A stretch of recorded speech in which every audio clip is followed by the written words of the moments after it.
The small research ship drifted quietly through the dark space near the outer rim. Dr. Lisa Grant checked her readings one more time, making sure everything was working right. She had been studying alien plants for 3 years now, and this mission was supposed to be simple. Just collect samples from the dead world below and head home. Her husband Jake sat in the pilot seat, watching the stars through the front window. He had flown ships for 15 years and knew how to stay safe in dangerous space. Their 8-year-old son Danny was in the back room, drawing pictures of the strange planets they had visited. "Mom, look what I made," Danny called out, holding up his drawing. It showed their family standing on a green world with purple trees. Lisa smiled and ruffled his brown hair. "That's wonderful, honey. Maybe we'll find a planet like that someday." Jake suddenly sat up straight. His face went pale as he looked at the scanner. "Lisa, we have a problem. Big ship's coming fast." 3 massive black ships dropped out of hyperspace around them. Each one was 10 times bigger than their little research vessel. Strange red lights glowed along their dark hulls like angry eyes. Lisa had never seen ships like these before. "Unknown vessel, you will stop and prepare to be boarded," came a deep voice over the radio. The words were spoken in broken human language, but the meaning was clear. These were not friends. Jake's hands flew over the controls.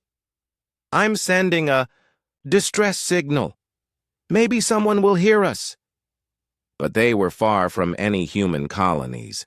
Help would not come in time. The alien ships moved closer. Bright beams shot out and grabbed their ship, pulling it toward the largest vessel. Jake tried to break free, but their engines were too small and weak. "Danny, come here right now," Lisa said, her voice calm but urgent. She opened a hidden panel near the back of the ship. Inside was a small emergency pod, just big enough for 1 person. "I don't want to hide," Danny said, but his mother was already pushing him toward the pod. "Listen to me very carefully," she said, kneeling down to look him in the eyes. "Bad people are coming. You need to hide in here until help arrives. The pod has air and food for 1 week. Do not come out no matter what you hear." "What about you and Dad?" Jake came over and hugged his son tight. "We'll be okay, buddy. You're the bravest kid I know. Stay hidden and stay quiet." Danny climbed into the pod.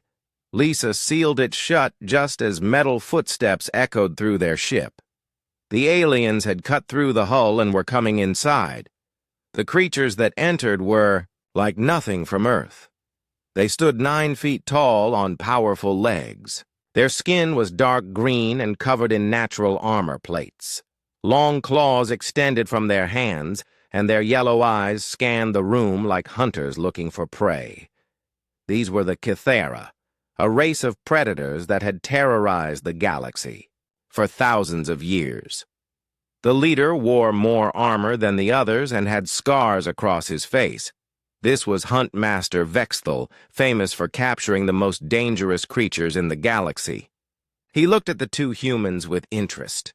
"Weak creatures," he said in his own language, "but they will do for sport." The other Kythera grabbed Lisa and Jake roughly. Neither human tried to fight. They knew it would be useless against these monsters. "Search the ship," Vexthal ordered. "Make sure we found everything." The Kythera warriors spread out through the small vessel. One of them found Danny's drawings scattered on the floor. He held up the picture of the family and showed it to Vexthal. "A young one was here," the warrior said. "Fresh scent." Vexthal smiled, showing rows of sharp teeth. "Find it. Young prey makes the best sport." They searched every corner of the ship. Lisa and Jake tried to stay calm, hoping the aliens would give up. But the Kythera were expert hunters. They could smell where Danny had been walking just minutes before. One warrior found the hidden panel. He ran his claws along the edges until he found the release. The pod opened with a soft hiss. Danny looked up at the massive alien with wide eyes. He had never been so scared in his life. The creature reached in with one clawed hand and lifted him out like he weighed nothing. "Found the cub," the warrior called out. Vexthul walked over and studied the small human boy. Danny tried to look brave, but his hands were shaking. The huntmaster laughed, a sound like rocks grinding together. "This tiny thing? It has no claws, no fangs, no armor. How did such weak creatures ever survive?" He poked Danny in the chest with one finger. "It is barely bigger than our hatchlings."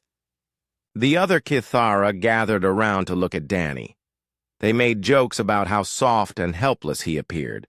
Some suggested they should just eat him now and save time. "No," Vexthul said.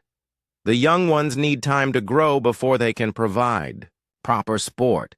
We will keep this one as a pet until it is old enough to hunt." Lisa tried to break free from her captors. "Leave him alone! He's just a child!" Vexthul backhanded her across the face, sending her to the floor. "Prey does not speak to hunters," he growled. Then he looked back at Danny with cruel amusement. "Do not worry, little cub. You will live for many seasons, and when you are grown, I will give you the honor of being my personal hunt." The Kithara took all three humans back to their ship. The research vessel was left to drift empty in space, its computers still recording data that no one would ever read. Danny was put in a small cage in the cargo hold. His parents were taken somewhere else, on the massive ship. He could hear their voices getting fainter as they were dragged away. The cage was barely big enough for him to stand up. There was a thin blanket on the floor and a bowl of water. The aliens clearly saw him as nothing more than an animal. As the ship jumped to hyperspace, Danny sat in his cage and tried not to cry. He thought about what his father had told him about being brave. He thought about all the survival shows he had watched on Earth. Most of all, he thought about his parents and how he needed to find a way to help them. The Kithara had made a mistake. They saw a small, weak creature and assumed he was helpless. They did not know that humans had survived on Earth by being smart, not strong. They did not know that even human children could learn and adapt and plan. Danny wiped his eyes and started, watching his captors. If he was going to survive, he needed to learn everything about these aliens. He needed to find their weaknesses. The hunt was just beginning. The Kithara hunting ship was enormous inside. Danny had never seen anything so big. Long metal corridors stretched in every direction, lit by the same red lights that covered the outside. The air smelled like oil and something else he could not name. Something that reminded him of the reptile house at the zoo back on Earth. His cage sat in a corner of the main cargo bay.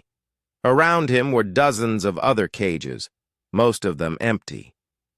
A few held strange alien creatures he had never seen before.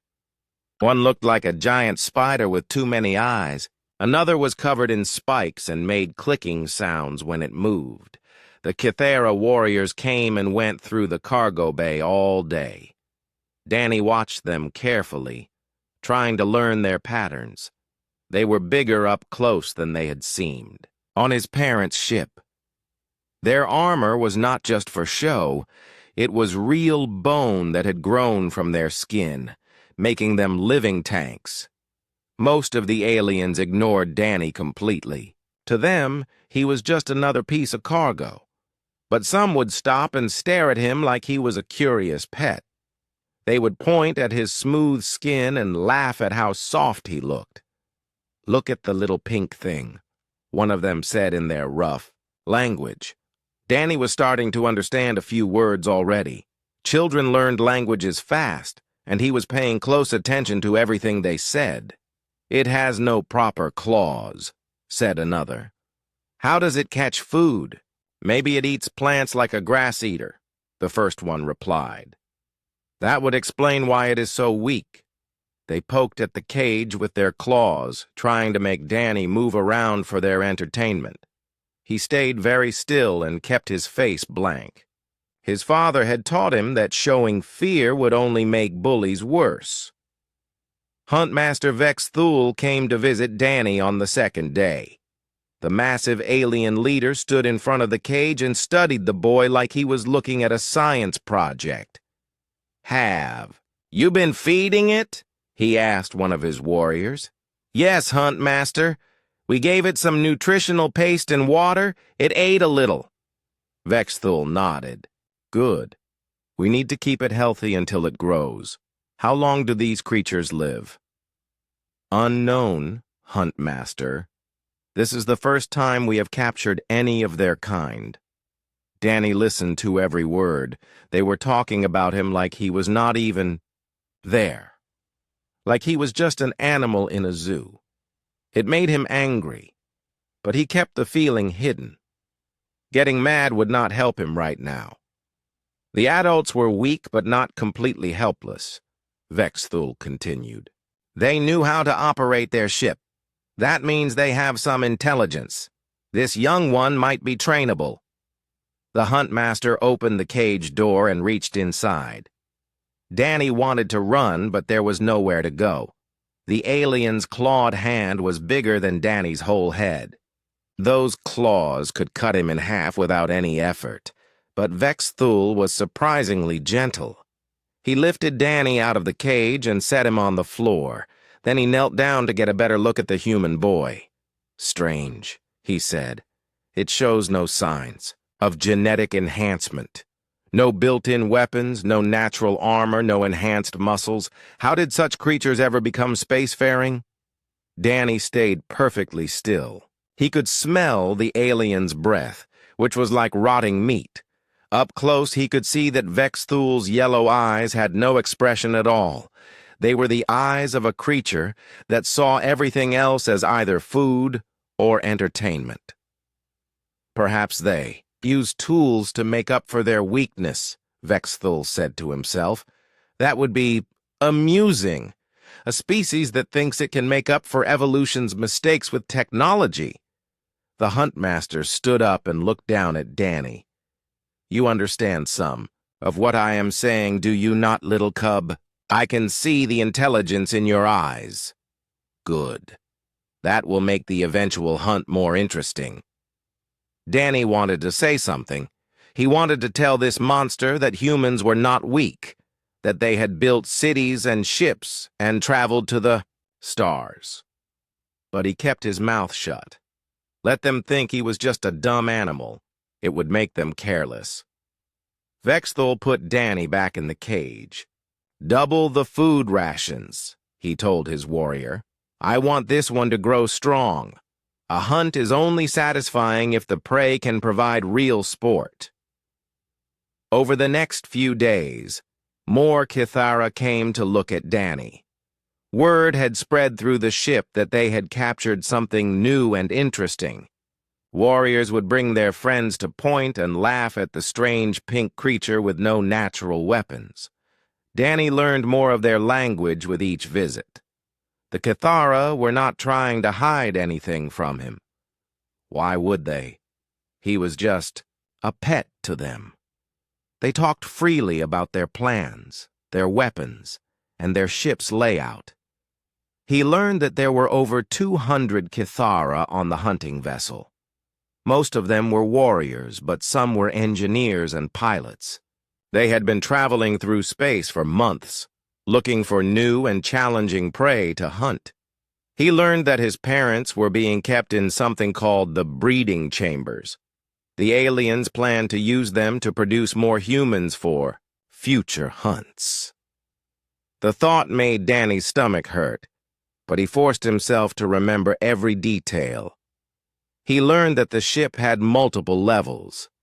The cargo bay where he was kept was on the lowest level.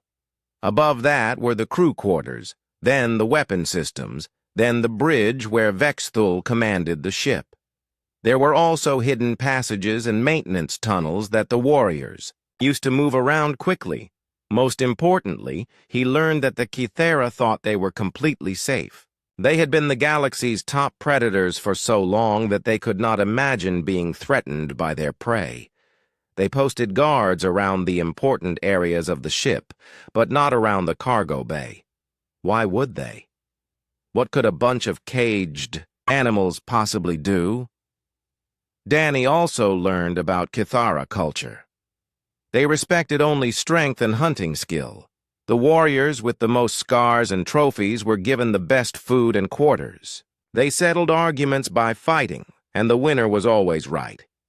But there was something else, something the Kythera did not like to talk about. Danny noticed that they would sometimes look over their shoulders when they thought no one was watching. They would check their weapons more often than they needed to, and late at night, he could hear them talking in worried voices about things going wrong on previous hunts. The great predators were not as confident as they pretended to. Danny stored every piece of information in his memory. He watched how the guards moved. He counted how many times they checked on the prisoners. He memorized which warriors carried what weapons and when they changed shifts. The Kythera saw a helpless child learning to accept his fate.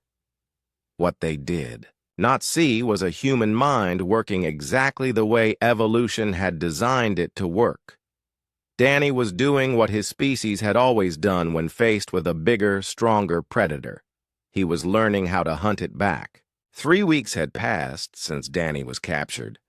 The aliens had grown used to seeing him in his cage.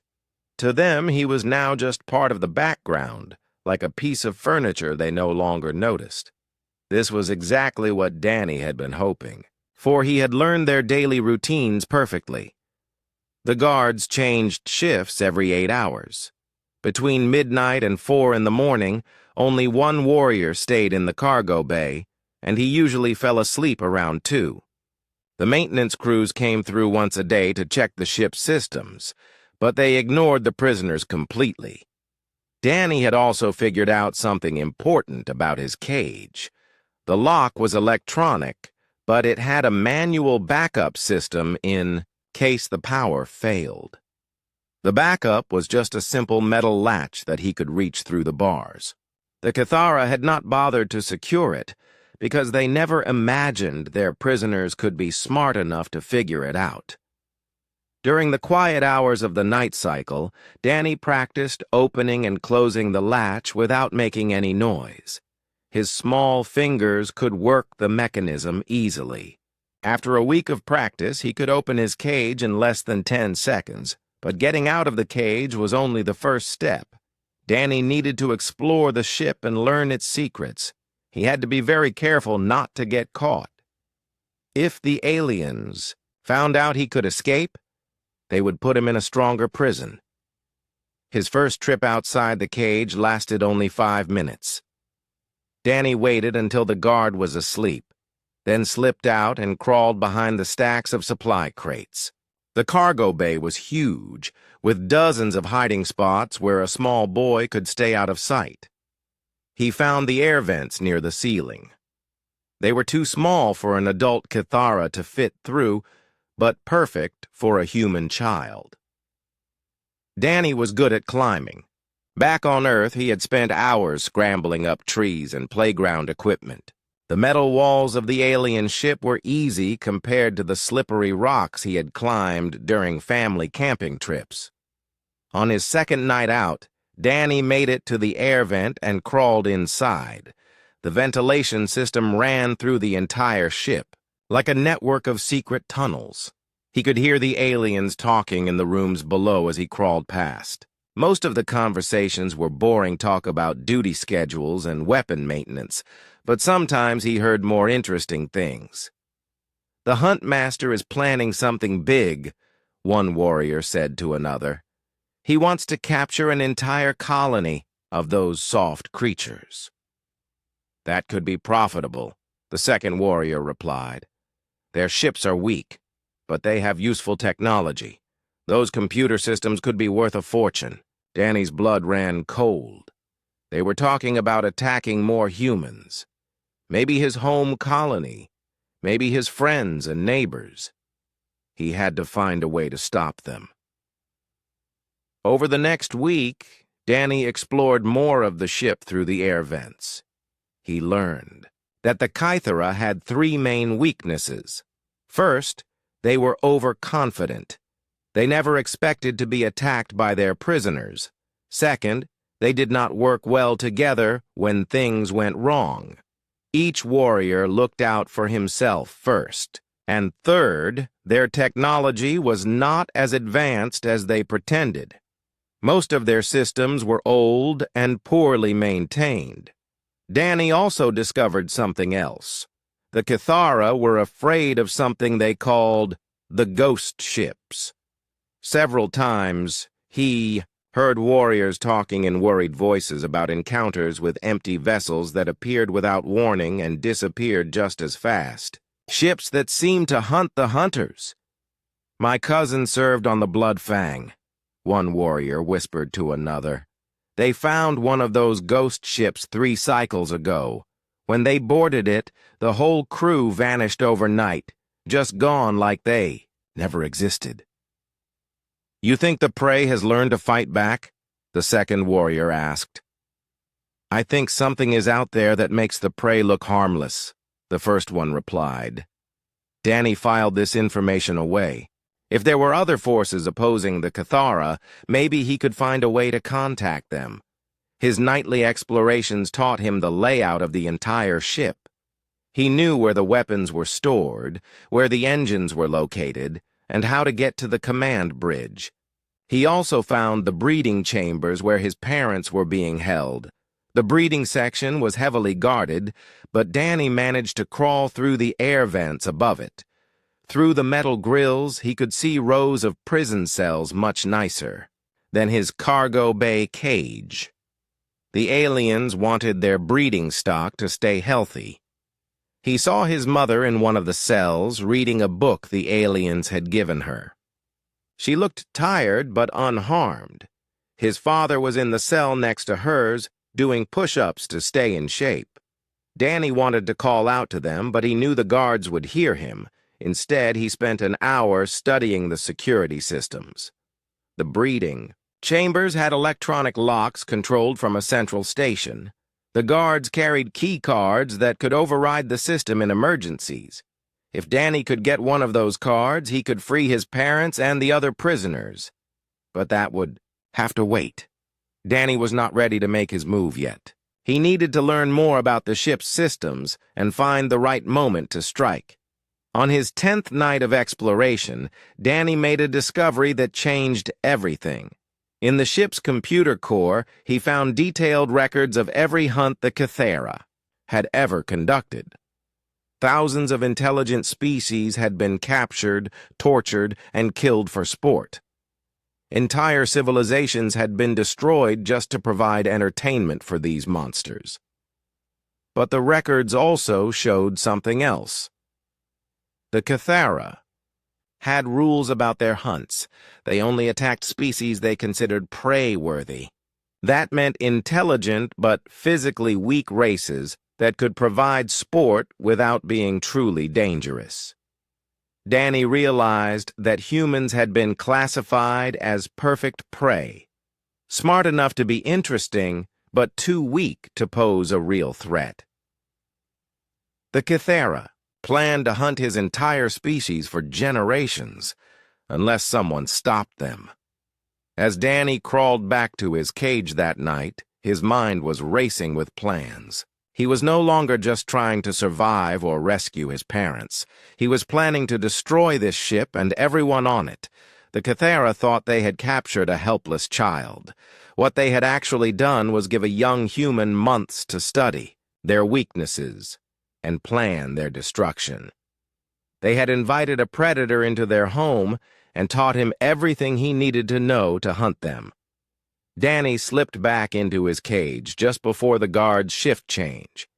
He lay down on his thin blanket and pretended to sleep, but behind his closed eyes, His mind was working on a plan that would show these aliens what it really meant to be prey. The Kithara had made the same mistake that predators throughout the galaxy had been making for millions of years. They had underestimated humanity's greatest weapon, the ability to learn, adapt, and turn any situation to their advantage. Danny Grant was about to teach them that lesson in the most permanent way possible. 2 months had passed since Danny was captured. The 8-year-old boy was no longer the same frightened child who had hidden in an emergency pod. His body had grown stronger from the simple exercises he did in his cage. His mind had become sharper from constantly analyzing everything around him. Most importantly, something deep inside him had awakened. It started small. Danny would notice when a guard was tired or distracted. He would see exactly where each warrior kept his weapons. He would remember every conversation he overheard, every schedule change, every weakness in their security. His brain was cataloging information like a computer, but it was also doing something more. Danny was learning to hunt. The change became clear during his 15th night exploration. He was crawling through the air vents above the officers' quarters when he heard Huntmaster Vexthul talking to his second-in-command. "The breeding program is proceeding well," Vexthul said. "The female specimen has provided useful information about human biology. We should be able to begin cloning procedures within another month." "What about the male?" the second-in-command asked. "He is more stubborn, but breaking his spirit will make the eventual hunt more satisfying. I have decided to let him watch when we hunt his offspring." Danny felt something snap inside his chest. It was like a door slamming shut on his childhood and opening onto something much darker. These monsters were not just planning to hunt him. They were going to torture his parents and create copies of humans just to kill them for fun. The feeling that washed over Danny was not the anger of a child throwing a tantrum. It was the cold, calculating rage of a predator that had found something, threatening its pack. For the first time in his life, Danny truly understood what it meant to be human. Humans had not conquered Earth by being the biggest or the strongest. They had done it by being the smartest, the most adaptable, and the most ruthless when their families were threatened. Every human carried the genetic memory of 10,000 generations of survivors who had faced down creatures much more dangerous than themselves. Danny made his way back to his cage, but he did not sleep. Instead, he began planning in earnest. No more gathering information. No more waiting for the right moment. The time for action had come. His first target was the ship's food supply. Danny had learned that the Kithara stored most of their provisions in a refrigerated section near the cargo bay. The aliens needed to eat massive amounts of protein to maintain their size and strength. If their food became contaminated, it would weaken them significantly.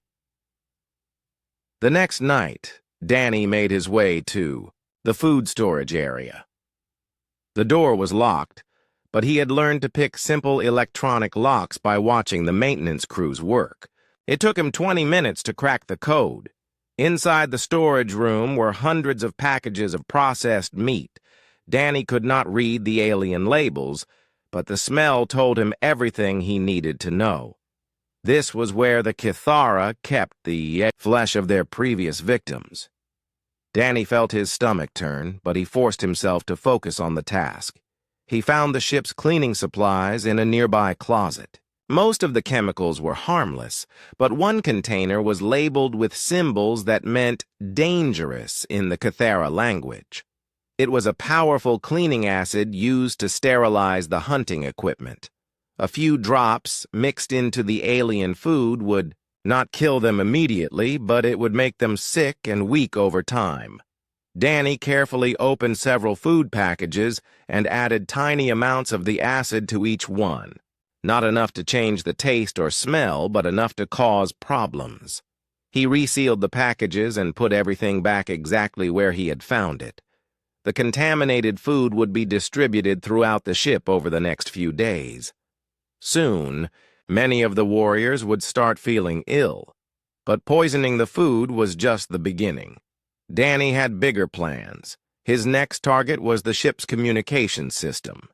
If he could disable their ability to call for help, it would be much easier to take control of the vessel. The communication array was located on the upper levels of the ship, far from the cargo bay where he was supposed to be. Getting there required Danny to crawl through nearly a mile of air vents. The journey took most of the night, but he finally reached the communication center. Through the vent grill, he could see 2 Cathara technicians monitoring the equipment. Danny waited patiently until both technicians left for their meal break. Then he dropped down into the room and went to work. He could not destroy the communication system completely without being discovered. Instead, he made subtle changes to the equipment that would cause it to malfunction at the worst possible moment. He loosened several important connections and adjusted the power settings to cause random failures. He also planted a small piece of metal where it would eventually work its way into the main transmission unit and cause a complete breakdown. When the technicians returned, everything looked normal. But the next time they tried to send a long-range message, the system would fail catastrophically. Over the following weeks, Danny continued his campaign of sabotage. He contaminated more food supplies. He caused accidents in the engine room that forced the maintenance crews to work overtime. He rerouted water pipes so that several crew quarters flooded mysteriously. The Cathara began to notice that things were going wrong more often than usual. Equipment that had worked perfectly for years suddenly started breaking down. Food that should have been fresh was making warriors sick. Simple systems were developing complex problems. "This ship is cursed," Danny heard one warrior tell another. "Ever since we captured those soft creatures, nothing has gone right." "Maybe we should space them and find new prey," the second warrior replied. "I have heard stories of hunts that brought bad luck to entire clans."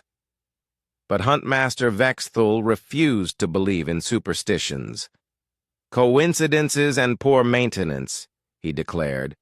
"Double the repair crews and inspect every system. I will not let mechanical failures ruin my greatest hunt." Danny smiled to himself as he listened from the air vents above. Let them think it was bad luck or mechanical problems. The truth would become clear soon enough. His campaign of sabotage had been successful, but it was time for the next phase of his plan. Danny had learned everything he could about the ship and its crew. He had weakened their defenses and shaken their confidence. Now he needed allies. He had identified several other prisoners who might be useful. There was a warrior from a species called the Velkari who had been captured 3 months ago. There was also a female engineer from a race known for their technical skills. Most importantly, there was a human adult in the breeding chambers. Danny had been watching Commander Pete Collins for weeks. The man was clearly military, with the bearing and discipline of a professional soldier. Unlike Danny's parents, who were scientists, Pete Collins was trained for combat. If Danny could free him, they would have a real chance of taking the ship. But first, Danny needed to test his new understanding of what it meant to be human. He needed to see if he could kill. The opportunity came during his 20th night of sabotage. Danny was in the engine room, adjusting the power couplings to cause another malfunction, when a lone Cathara engineer entered the room. The alien was smaller than most warriors, but still 3 times Danny's size. He was checking the systems that Danny had just sabotaged. If he discovered the deliberate damage, Danny's entire plan would be exposed. Danny picked up a heavy tool from the maintenance kit. The engineer was bent over a control panel with his back turned. One quick blow to the base of the skull would kill him instantly. The Cathara would find the body eventually, but they would assume it was another accident. Danny raised the tool above his head. The engineer was completely unaware of the danger. It would be so easy. Just one quick motion and the threat would be eliminated. But Danny hesitated. He had never killed anything bigger than an insect before. This creature was evil, but it was still a living being. Could he really take a life? Then Danny remembered what Vexthul had said about hunting his parents. He thought about all the innocent people these monsters had tortured and killed. He remembered that they were planning to hunt his entire species. Danny brought the tool down. With all his strength, the engineer collapsed without making a sound. Danny checked to make sure he was dead, then arranged the body to look like an industrial accident. A heavy piece of equipment had fallen and crushed the alien's skull. Just another malfunction on the cursed ship. As Danny crawled back through the air vents, he felt different. Taking a life should have made him feel guilty or sick. Instead, he felt calm and focused. He had crossed a line that could never be uncrossed, and he was surprised to discover that he felt no regret at all. Danny Grant was no longer a frightened child pretending to be brave. He was a predator who had tasted blood and found that he liked it. The real hunt was about to begin. The death of the engineer was ruled an accident, just as Danny had planned. But it was not enough to simply kill individual Cathara. Danny needed to break their confidence and turn them against each other. He needed to make them afraid. Fear was something the Cathara did not understand well. As apex predators, they had never been hunted themselves. They knew how to inspire terror in their prey, but they had no experience dealing with it when the tables were turned. Danny began his psychological warfare campaign with small, subtle moves.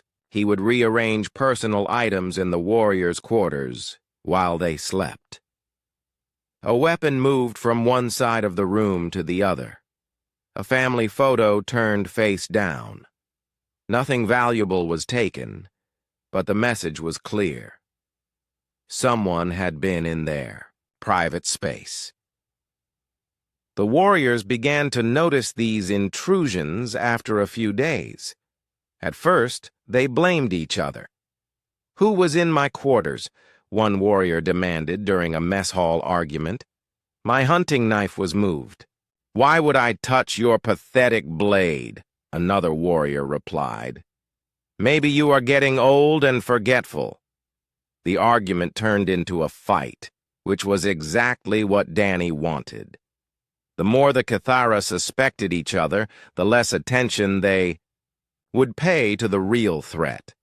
Danny escalated his campaign by targeting their most prized possessions. Cathara warriors collected trophies from their hunts, bones, claws, and preserved organs from their victims. These trophies were displayed in their quarters as symbols of status and skill. Danny began stealing these trophies and relocating them. A skull from one warrior's collection would appear in another's quarters. Claws would be arranged in threatening patterns on mess hall tables. The preserved heart of some long-dead prey species would be left on a pilot's control console. The psychological effect was devastating. Warriors who had worked together for years began to view each other with suspicion and hatred.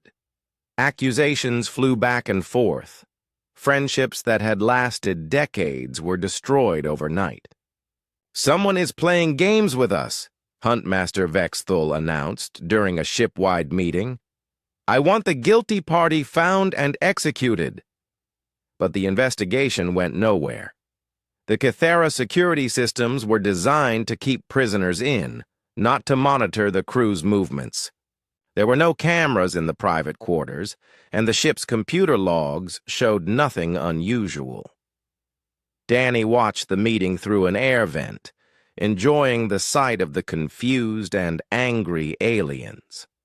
They had no idea that their tormentor was a human child they had dismissed as harmless. The next phase of Danny's plan involved the ship's lighting system. He had learned that Cathara had excellent night vision, but they were uncomfortable in complete darkness. Their predator instincts made them nervous when they could not see potential threats. Danny began causing random power failures in different sections of the ship. A corridor would suddenly go dark for 30 seconds, then the lights would return. A warrior's quarters would be plunged into blackness in the middle of the night. The engine room would lose illumination just long enough to make the crew jumpy. These failures appeared to be electrical problems, but they always happened at the worst possible moments. When warriors were alone, when they were tired, when they were already on edge from the other mysterious incidents plaguing the ship. The Cathara began to dread the darkness. They started carrying portable lights and traveling in pairs. Their confidence was cracking, but Danny's masterstroke came when he discovered the ship's internal communication system. The Cathara used it to send messages between different sections of the vessel. Danny learned to access the system and began sending anonymous threats. "The weak shall inherit the ship," appeared on terminal screens throughout the vessel. "Your trophies remember their deaths," was the message that greeted warriors when they reported for duty. "The hunter becomes the hunted," flashed on the bridge, displays during the night shift. The messages were written in perfect Cathara script, which made them even more disturbing. How could an outsider know their language so well? Who among them was the traitor? Danny's favorite message was the simplest: "We are coming for you." He sent it to individual warriors at random times, making sure they would be alone when they received it. The psychological impact was immense. Paranoia spread through the ship like a disease. Warriors began sleeping with their weapons. They refused to go anywhere alone. They installed extra locks on their quarters and booby-trapped their personal belongings. The ship's efficiency plummeted as the crew spent more time watching each other than doing their jobs. Maintenance fell behind schedule. Navigation errors became common. Even simple tasks took twice as long because no one trusted their fellow crew members. Huntmaster Vexthal tried to restore order by increasing security and implementing strict schedules. But his own behavior showed that he was just as affected as his subordinates. He started checking his quarters multiple times before sleeping. He changed his daily routine randomly to avoid becoming predictable. Most tellingly, he began carrying a personal scanner that could detect hidden weapons or surveillance devices. The great Huntmaster was afraid. Danny's campaign of terror reached its peak when he decided to target the ship's food supply again. But this time, instead of poisoning it, he did something much more psychologically damaging. He began leaving parts of the contaminated food in the warriors' personal spaces. A rotting piece of meat under a pillow, spoiled flesh hidden in a storage locker. The smell would alert the warrior that something was wrong, but the message was clear. Someone could reach them anywhere, anytime. The final stroke was pure genius. Danny had been collecting samples of different warriors' scents during his nightly explorations. Cathara had an excellent sense of smell and could identify individuals by their unique odor signatures. Danny began leaving these scent markers in each other's quarters. A few drops of Warrior A's scent in Warrior B's room would make B think that A had been sneaking around his private space. When B confronted A, both warriors would become suspicious of each other. Within a week, the crew was on the verge of open warfare. Accusations and threats were exchanged daily. Several minor fights broke out in the corridors. The ship's command structure was breaking down as subordinates began to distrust their officers. "There is a saboteur among us," Vexthul announced during another emergency meeting. "Someone is deliberately trying to destroy this crew. I am implementing martial law until the traitor is found." But martial law only made things worse. Now the warriors were not just afraid of the mysterious saboteur. They were also afraid of being falsely accused by their paranoid leader. Trust, the foundation of any military unit, had been completely destroyed. Danny watched it all from his hiding places, marveling at how easy it had been to turn the mighty Kythera against each other. These creatures thought they were apex predators, but they had no defense against psychological warfare. They were used to hunting prey that fought with claws and teeth, not with minds and manipulation.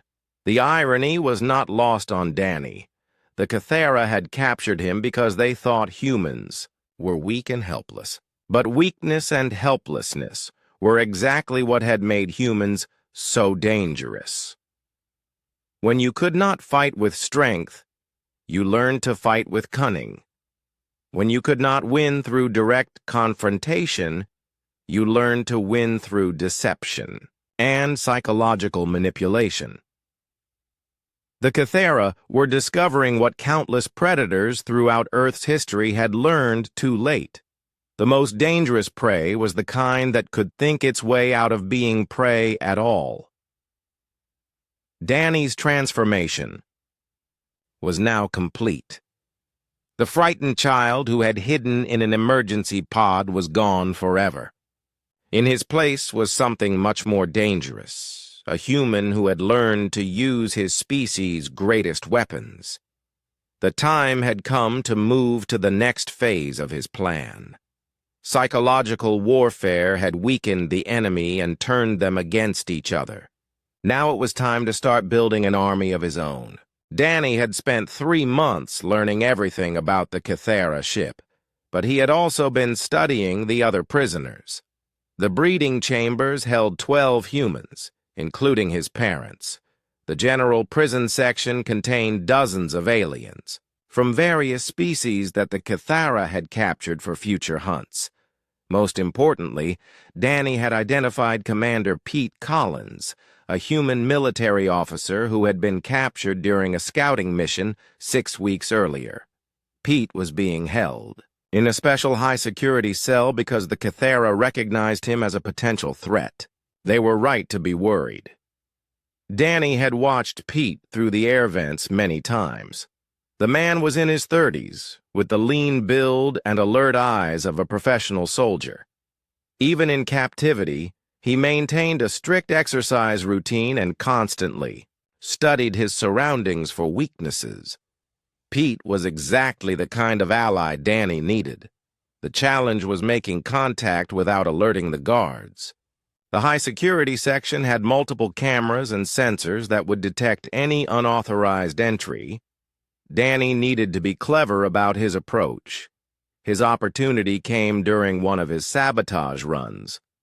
Danny had been causing power failures throughout. The ship and the overworked maintenance crews were struggling to keep up with repairs. He decided to cause a major electrical failure in the prison section that would require an extensive investigation. Danny accessed the main power distribution panel and carefully overloaded several key circuits. The resulting power surge knocked out lighting, cameras, and security sensors throughout the entire prison level. Emergency lighting kicked in, but it was dim and unreliable. In the confusion that followed, Danny slipped through the air vents to Pete's cell. The human officer was sitting calmly in the darkness, completely unaffected by the power failure. Most prisoners would have been panicking, but Pete seemed almost relieved. Danny dropped down through a ceiling vent into the cell. Pete spun around, ready to fight, but stopped when he saw it was just a child. "Who are you?" Pete whispered, keeping his voice low to avoid attracting the guards. "Danny Grant. My parents are Dr. Lisa Grant and Captain Jake Grant. The aliens captured our research. Shipped 3 months ago." Pete's eyes widened. You're just a kid. How did you get out of your cell? I was never really locked up, Danny replied. The aliens think I'm harmless, so they don't watch me carefully. I've been moving around the ship for months, learning their weaknesses. Pete studied Danny with new respect. You caused this power failure. It was not a question. Pete was smart enough to realize that the timing was too convenient to be an accident. I've been sabotaging their systems for weeks, Danny confirmed. Food contamination, equipment failures, psychological warfare. The crew is already falling apart, but I need help to take control of the ship. Pete leaned forward, his expression intense. What kind of help? Danny quickly outlined his plan. He had identified the key systems that needed to be captured: the bridge, the engine room, the weapons control center, and the communication array. With Pete's military expertise and Danny's knowledge of the ship, they could coordinate a multi-pronged assault that would overwhelm the confused and demoralized Cathara. It's ambitious, Pete said after hearing the details, but it might work. These aliens are used to hunting scared prey, not dealing with organized resistance. How many other prisoners can we count on? 12 humans in the breeding section, including my parents. About 30 aliens from other species in the general prison. Most of them have useful skills: engineers, pilots, scientists. The Cathara only capture intelligent prey. Pete nodded. Intelligence is exactly what we need. Can you get me out of this cell? Danny produced a small electronic device he had built from salvaged components. I've been learning their lock systems. This should override the security. The device worked perfectly. Pete's cell door slid open with barely a whisper of sound. The commander stepped out and stretched muscles that had been cramped by months of confinement. First priority is weapons, Pete said. I saw them confiscate my sidearm when they captured me. Where do they store confiscated equipment? Level 7, Section 12, Danny replied immediately. But that's not our best option. The ship's armory is on Level 5. More weapons, and I know how to access it.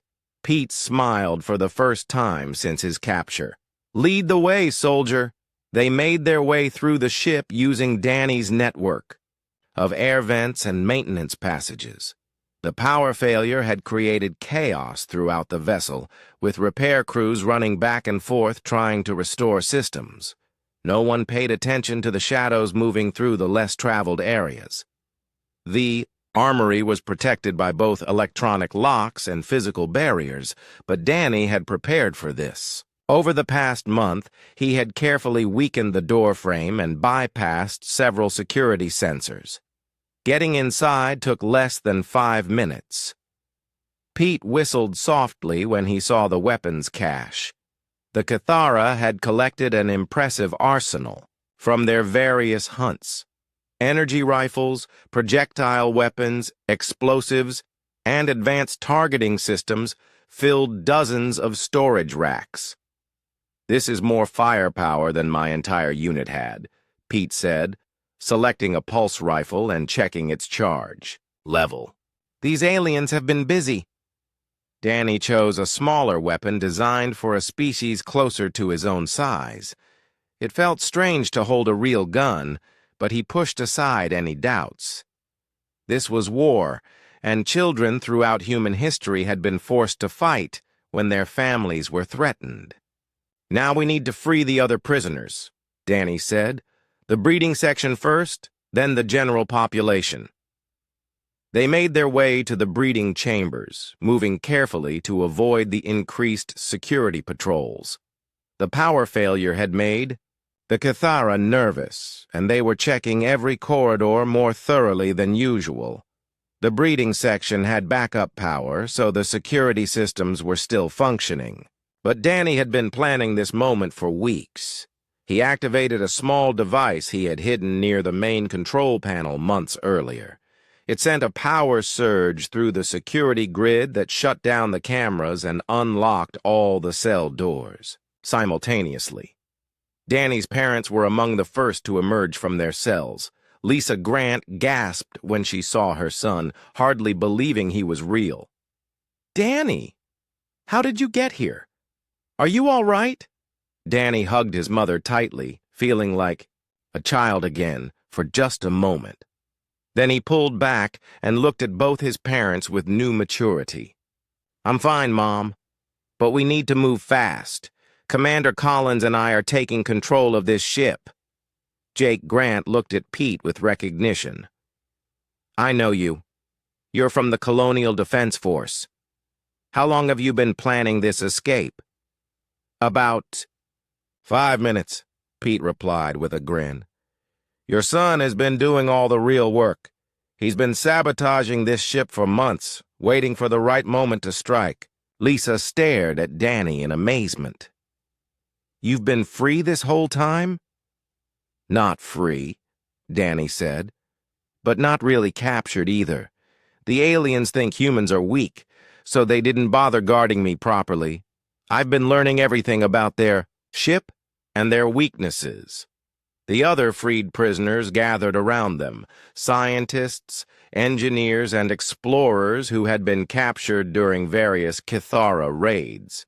They looked to Pete as the obvious military leader, but Pete deferred to Danny. "This is Danny's operation," Pete announced. "He knows this ship better than anyone. We follow his lead." Danny felt the weight of responsibility settle on his shoulders. These were adults, smart, capable people who were trusting him with their lives. But he also felt something else. The ancient human instinct that had kept his species alive through countless dangers. He was the alpha of this pack now, and he was going to lead them to victory. "We're going to split into 3 teams, Danny said, his voice carrying an authority that surprised even him. "Team 1 takes the bridge and captures Huntmaster Vex Thul. Team 2 secures the engine room and weapons control. Team 3 frees the remaining prisoners and holds the cargo bay as our fallback position." The adults listened intently as Danny outlined the detailed plan he had been developing for weeks. Every guard rotation, every security, weakness, every tactical advantage had been carefully considered. "The Cathara think they're apex predators," Danny concluded. "But they've never been hunted by humans before. They're about to learn why our species survived when so many others didn't." Pete checked his weapon one more time and grinned. "Let's show these aliens what happens when they mess with the wrong prey." The hunt was about to begin in earnest, but this time, the humans were the predators. The 3 teams moved through the ship like shadows, using Danny's network of maintenance passages and air vents to avoid detection. The months of psychological warfare had left the Cathara jumpy and disorganized, making them easier to surprise and overwhelm. Team 1, led by Danny himself, consisted of Pete Collins and 3 other humans with military or security backgrounds. Their target was the bridge, the nerve center of the ship where Huntmaster Vex Thul commanded his crew of predators. Team 2 was led by Dr. Lisa Grant and included several engineers and technicians. Their job was to capture the engine room and weapons control systems, preventing the Cathara from calling for help or using the ship's massive firepower against populated worlds. Team 3, commanded by Captain Jake Grant, would free the remaining prisoners from the general population and secure the cargo areas. These prisoners included members of various alien species, many of whom had technical skills that would be useful in operating the captured ship. Danny had timed the assault to coincide with the Cathara night cycle, when most of the crew would be sleeping and the guard posts would be minimally staffed. The power failures and equipment breakdowns he had been causing for weeks meant that many systems were already operating on backup power, making it easier to shut them down completely. The bridge assault began with Danny crawling through the air vents above the command center. Through the metal grills, he could see Huntmaster Vexthul standing at the main display, studying reports about the ship's ongoing technical problems. Two other Kithara officers were monitoring various control stations. Danny had prepared a special surprise for the bridge crew. Over the past month, he had been slowly introducing a mild sedative into the air circulation system that fed the command center. The dosage was too small to cause unconsciousness, but it made the aliens slower and less alert than usual.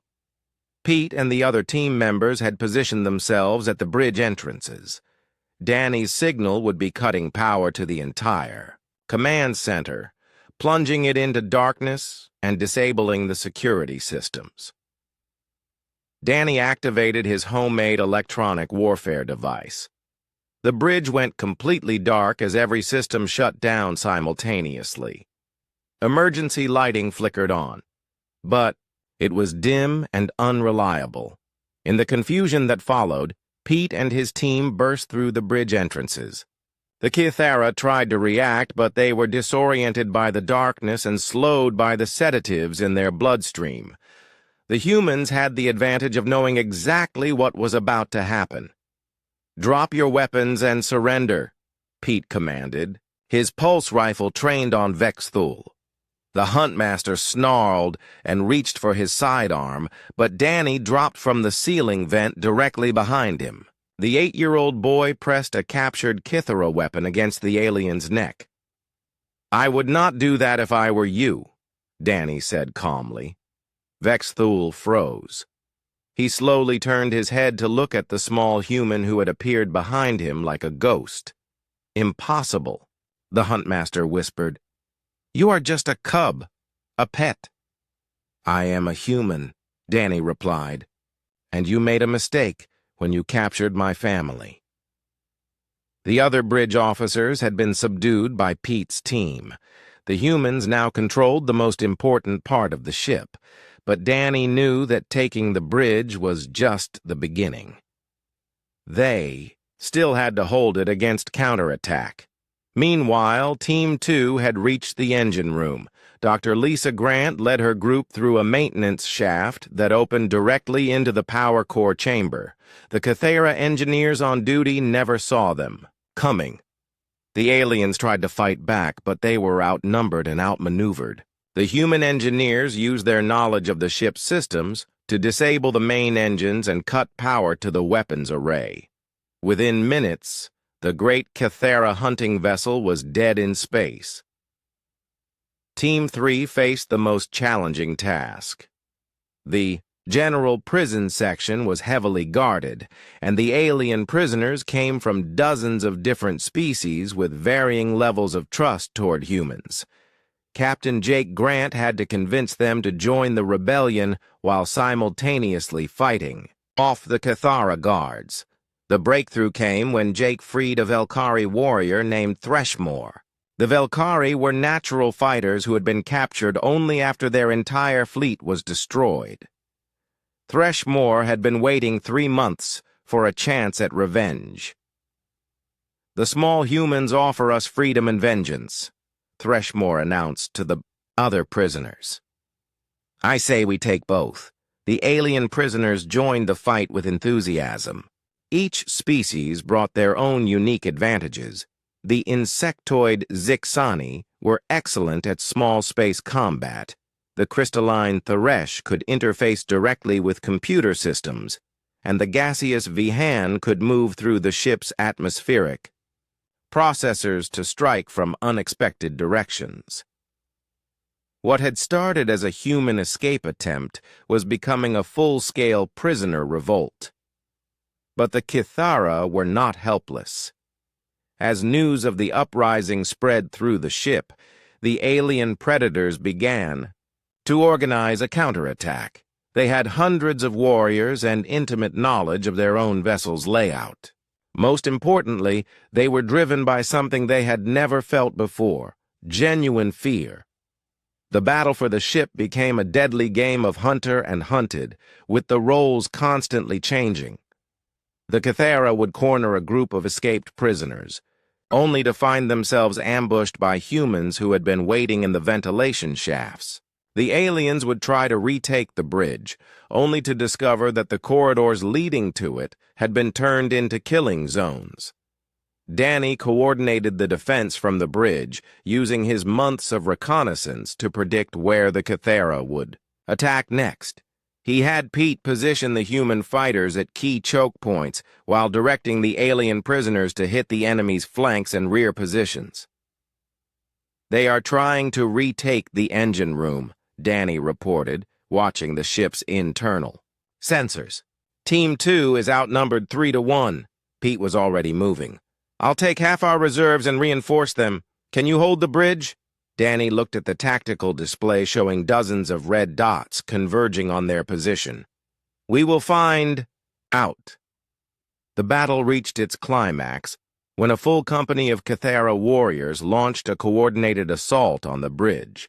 They came from 3 directions simultaneously, using heavy weapons to blast through the reinforced doors. Danny found himself face to face with creatures that had haunted his nightmares for months. But instead of fear, he felt only cold determination. These monsters had threatened his family. They had planned to hunt his entire species. Now they would learn what it meant to be prey. The human defenders fought with a ferocity that shocked their attackers. These were not the weak, helpless creatures the Cathara remembered capturing. These were apex predators defending their pack, and they showed no mercy. Danny moved through the battle like a ghost, appearing behind enemy positions to strike with captured weapons before vanishing back into the shadows. He had spent months learning every hiding spot and secret passage on the ship. Now that knowledge became a weapon more deadly than any gun. The tide of battle turned when Threshmore and his alien allies arrived to support the bridge defenders. The Cathara found themselves caught between 2 forces and fighting on multiple fronts simultaneously. "Retreat!" one of the Cathara officers shouted. "Fall back to the secondary positions!" But there were no secondary positions. Danny had planned for this moment, sealing off escape routes and turning the ship's own layout against its original crew. The Cathara were being systematically hunted through their own vessel. Huntmaster Vex Thul watched his mighty clan being defeated by creatures he had dismissed as harmless prey. The great predator who had terrorized the galaxy for decades was learning what it felt like to be truly afraid. "How?" he whispered to Danny. "How did weak creatures like you defeat the greatest hunters in the galaxy?" Danny looked at the alien leader with eyes that held no trace of the frightened child he had once been. "We are not weak," Danny said quietly. "We are human. And you have no idea what that really means." The battle for the ship was almost over. But Danny's war against the predators who threatened his species was just beginning. The last Cathara resistance crumbled within 6 hours of the initial assault. The great predators who had terrorized the galaxy for millennia found themselves locked in their own cargo holds, guarded by the very creatures they had planned to hunt for sport. Danny stood on the bridge of the captured ship, looking out at the stars through the main viewing screen. At 8 years old, he had accomplished something that entire military fleets had failed to do. He had defeated the Cathara at their own game. Huntmaster Vex Thul knelt on the deck in front of him, his hands bound with energy restraints. The once mighty predator looked broken and confused, unable to understand how his perfect hunt had turned into a complete disaster. "You want to know what your fatal mistake was?" Danny asked the alien leader. Vex Thul said nothing, but his yellow eyes showed that he was listening. "You assumed that because we look weak, we are weak," Danny continued. "You thought that because we do not have claws or armor, we are helpless. You made the same mistake that every predator on Earth made for millions of years. Danny walked around the kneeling alien, his small form dwarfed by the massive creature but somehow commanding the entire room. Humans did not survive because we were the strongest or the fastest. We survived because we were the smartest, because we could adapt to any situation, because we never gave up when our families were threatened. Pete Collins approached from the communications station. Danny, we are receiving transmissions from the human fleet. Admiral Chen wants to speak with you personally. Danny nodded, but did not take his eyes off Vex Thule. Tell the Admiral we have captured a Cathara hunting vessel and rescued all the human prisoners. We also have intelligence about their future plans to attack human colonies. The captured ship contained more than just weapons and technology. Danny had accessed the Cathara databases and found detailed records of every hunt they had ever conducted. The information would help human forces predict and prevent future attacks. But more importantly, the ship contained something the Cathara had never intended to give their enemies: proof that they could be defeated. The galaxy is going to change, Danny said to Vex Thule. For thousands of years, your people have been the apex predators. You have hunted and killed millions of innocent beings just for entertainment. That ends now. Dr. Lisa Grant approached, her son still amazed by the transformation she had witnessed. The frightened child who had hidden in an emergency pod was gone. In his place stood a young human who had discovered what his species was truly capable of. Danny, are you all right? She asked softly. Danny looked at his mother, and for a moment, she could see traces of the little boy he had been, but there was something else there now, a hardness that would never completely go away. I am fine, Mom, but I am not the same person I was 3 months ago. Lisa hugged her son tightly. I know. What you did here, what you learned about yourself, it was necessary. But do not let it change who you are inside. Danny returned the embrace, but kept watching Vex Thule over his mother's shoulder. The galaxy is a dangerous place. Humans need to be ready for that. Captain Jake Grant joined the family reunion, his face showing pride mixed with concern. His son had saved them all, but the cost had been enormous. Danny had been forced to grow up far too quickly. What happens now? Jake asked. Danny turned to face the main screen, where distant stars beckoned with the promise of new worlds and new challenges. Now we go home, he said, but first we send a message. Pete looked up from the communications console. What kind of message? A warning, Danny replied. To every predator species in the galaxy.